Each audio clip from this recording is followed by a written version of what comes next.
Hi, all, Tony Jeffers and Adventures of Me here. You there? Let's get right into things. It's Monday. It's fairly windy in New England, but it's nice. I got a pack of Panini Prism at Five Below. I was looking into something else and I saw this, so let's open it and see what it looks like. Ugh, that wind is really bad.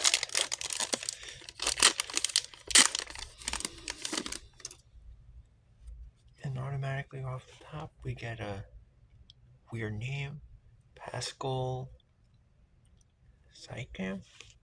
Okay. Eric Gordon. Remember him?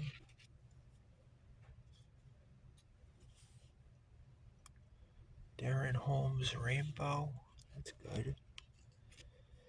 And closing it out with a Keyshawn George rookie.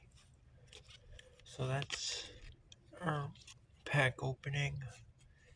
A bus video should be up shortly. I haven't decided if I'm going to Wallingford or New Britain yet.